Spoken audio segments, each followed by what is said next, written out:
Secularism అంటే ఒక వర్గాన్ని వేధించడం, ఇంకొక వర్గాన్ని పైకి తీసుకురావడమా? ఇది అర్థం కాదు. ఒకసారి ఈ వాయిస్ విందాం. कोई भी छोटा बड़ा कोई भी काम हो, इंशाअल्लाह अगर सपा की सरकार आएगी तो आपके पेशाब में चिराग चलवाने का काम करूंगा.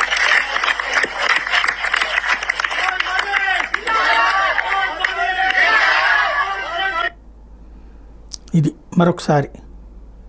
कोई भी छोटा बड़ा कोई भी काम हो, इंशाअल्लाह अगर सपा की सरकार आएगी तो आपके पेशाब में चिराग चलवाने का काम करूंगा.